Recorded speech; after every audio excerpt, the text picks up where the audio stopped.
Good morning, afternoon. Today, we'll explore the fascinating history of Minneapolis Moline Tractors, a company that shaped American farming through bold designs, powerful machines, and innovative thinking.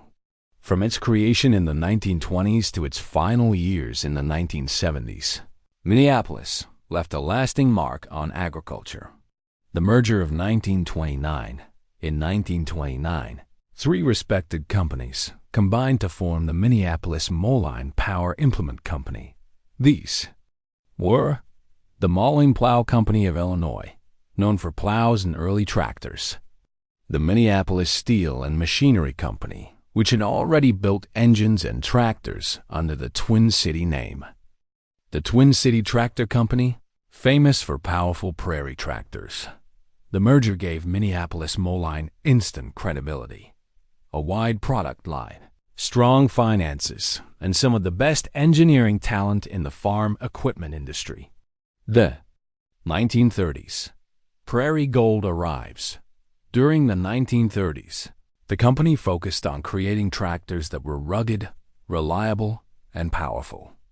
Many farmers still used horses at this time, but Minneapolis Moline offered machines that could work large prairie fields more efficiently.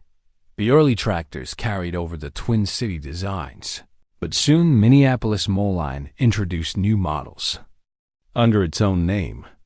It was in this decade that tractors appeared in the company's signature Prairie Gold paint, a bright yellow that made them instantly recognizable. The 1940s. Innovation and wartime production. The 1940s saw Minneapolis Moline grow even stronger. The Z-Series and U-Series became farmer favorites for their dependability and versatility. When World War II began, the company devoted much of its production to the war effort. At its factories, workers built not only tractors and engines, but also components for tanks and military vehicles. This earned Minneapolis Moline a reputation as both a farm innovator and a contributor to national defense. The Golden Age, 1950s. The 1950s are remembered as the company's golden years. Minneapolis Moline was not afraid to experiment. Their most famous creation was the UDLX Comfort Tractor in 1938, but it carried into the 1950s as a symbol of innovation. This tractor was far ahead of its time. It had an enclosed cab, a heater, a radio, electric starter, and even automobile-style styling. Although it was too expensive for most farmers, costing nearly as much as a car and a tractor, combined it showed just how forward-thinking the company was. Other successful models of the 1950s included the R-Series, small, affordable tractors for family farms; the Z-Series, versatile row crop tractors; the GB, one of the largest and most powerful tractors of its era, producing over 60 horsepower at the drawbar.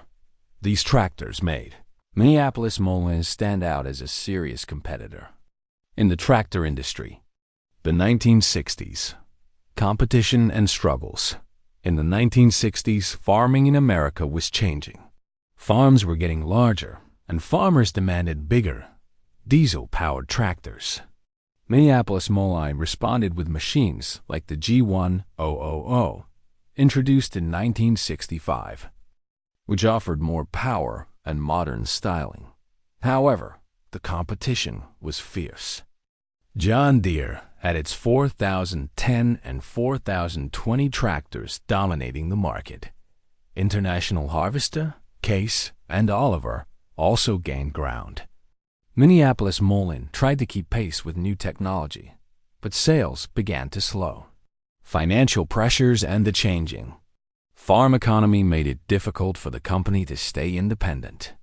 The White Motor Company era. In 1963, the White Motor Company purchased Minneapolis Moline, along with Oliver and Cockshut. For a while, tractors still carried the Prairie Gold paint and the logo.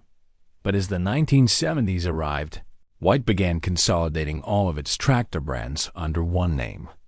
By the early 1970s, the Minneapolis Moline name was officially retired.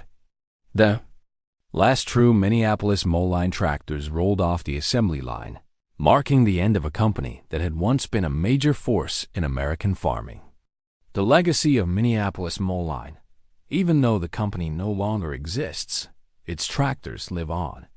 Across the United States, collectors and enthusiasts restore and preserve Minneapolis Moline machines. You can still see them at farm shows, parades, and tractor pulls. The prairie gold paint, the bold styling, and the company's willingness to innovate ensure that Minneapolis Moline will always be remembered as more than just another tractor manufacturer. It represents a proud chapter in American agricultural history. To conclude, the story of Minneapolis Moline is one of vision and resilience. From its creation through a three-way merger in 1929 to its groundbreaking tractors of the 1930s, its war contributions in the 1940s, its innovations of the 1950s, and its struggles in the 1960s, Minneapolis Moline's journey reflects the challenges and triumphs of American farming.